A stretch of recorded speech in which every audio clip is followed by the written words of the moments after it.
The Most Dangerous Game by Richard Connell.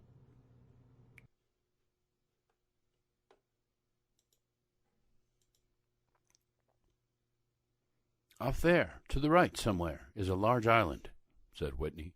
"It's rather a mystery." "What island is it?" Rainsford asked. "The old charts call it Ship Trap Island," Whitney replied. "A suggestive name, isn't it? Sailors have a curious dread of the place. I don't know why. Some superstition." "Can't see it," remarked Rainsford, trying to peer through the dank tropical night that was palpable as it pressed its thick warm blackness in upon the yacht. "You've good eyes," said Whitney with a laugh, "and I've seen you pick off a moose moving in the brownfall bush at 400 yards, but even you can't see 4 miles or so through a moonless Caribbean night." "Nor 4 yards," admitted Rainsford. "Ugh, it's like moist black velvet." "It will be light enough in Rio," promised Whitney. "We should make it in a few days. I hope the Jaguar guns have come from Purdy's. We should have some good hunting up the Amazon. Great sport, hunting." "The best sport in the world," agreed Rainsford. "For the hunter," admitted Whitney, "not for the Jaguar." "Don't talk rot, Whitney," said Rainsford. "You're a big-game hunter, not a philosopher. Who cares how a jaguar feels?" "Perhaps the Jaguar does," observed Whitney. "Bah! They've no understanding." "Even so, I rather think they understand one thing. Fear. The fear of pain and the fear of death." "Nonsense," laughed Rainsford. "This hot weather is making you soft, Whitney. Be a realist. The world is made up of 2 classes, the hunters and the huntees. Luckily, you and I are hunters. Do you think we've passed that island yet?" "I can't tell in the dark. I hope so." "Why?" asked Rainsford. "The place has a reputation, a bad one." "Cannibals?" suggested Rainsford. "Hardly. Even cannibals wouldn't live in such a God-forsaken place, but it's gotten into sailor lore somehow. Didn't you notice that the crew's nerves seemed a bit jumpy today?" "They were a bit strained, now you mention it. Even Captain Nielsen." "Yes, even that tough-minded old Swede, who'd go up to the devil himself and ask him for a light. Those fishy blue eyes held a look I never saw there before. All I could get out of him was, 'This place has an evil name among seafaring men, sir.' And then he said to me, very gravely, 'Don't you feel anything?'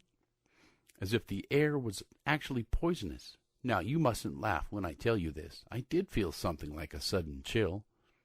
There was no breeze. The sea was as flat as a plate-glass window. We were drawing near the island then. What I felt was a mental chill, a sort of sudden dread." "Pure imagination," said Rainsford. "One superstitious sailor can taint the whole ship's company with his fear." "Maybe, but sometimes I think sailors have an extra sense that tells them when they are in danger. Sometimes I think evil is a tangible thing, with wavelengths, just as sound and light have. An evil place can, so to speak, broadcast vibrations of evil. Anyhow, I'm glad we're getting out of this zone. Well, I think I'll turn in now, Rainsford." "I'm not sleepy," said Rainsford. "I'm going to smoke another pipe up on the afterdeck."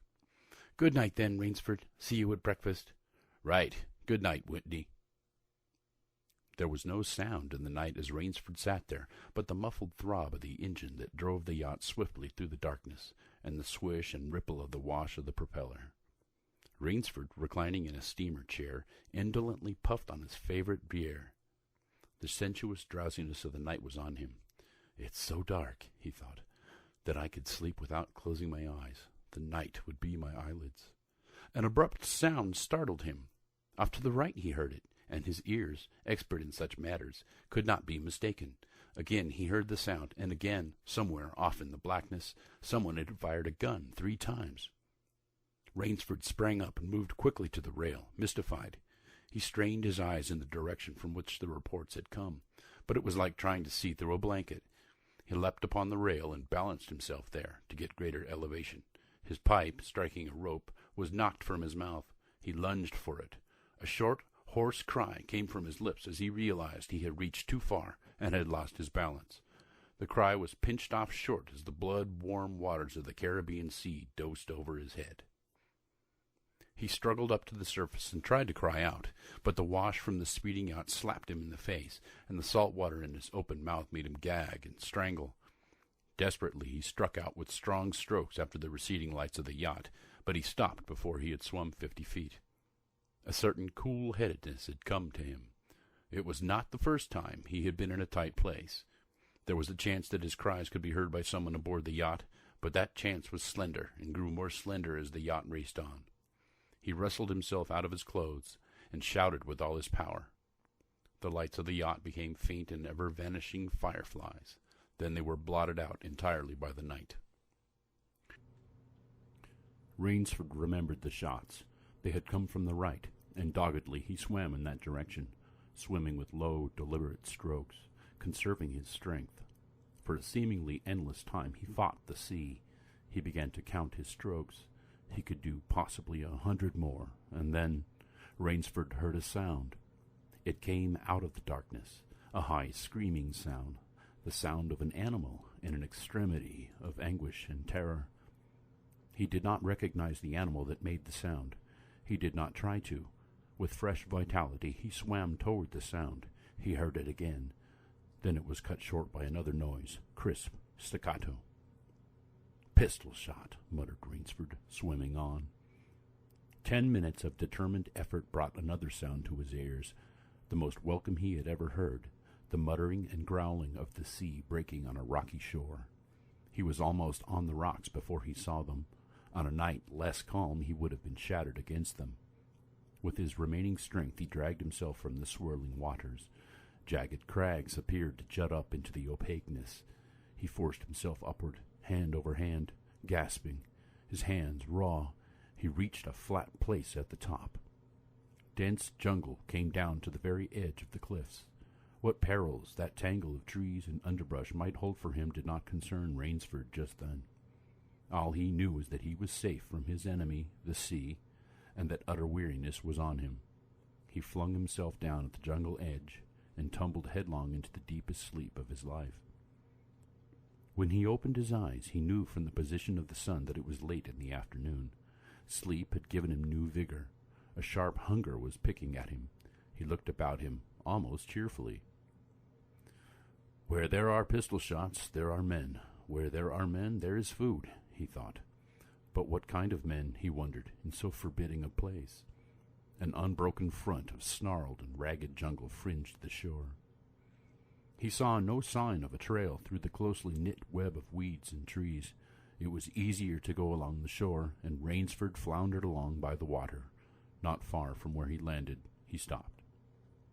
Some wounded thing, by the evidence a large animal, had thrashed about in the underbrush.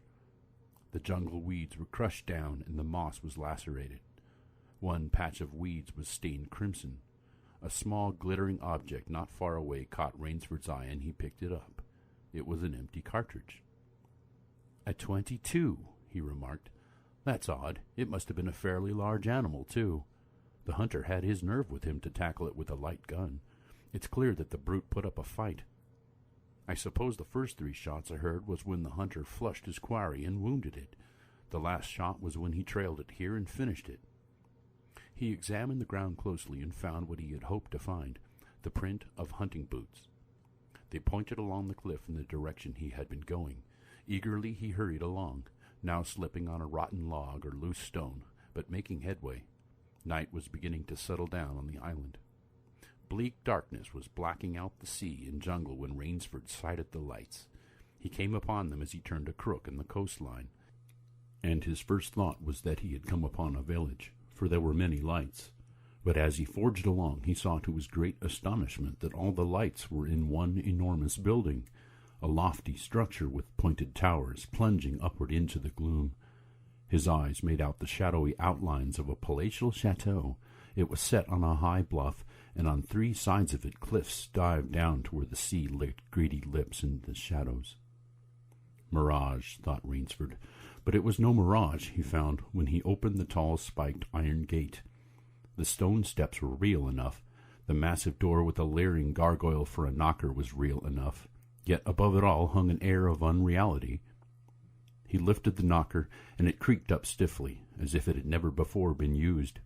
He let it fall, and it startled him with its booming loudness.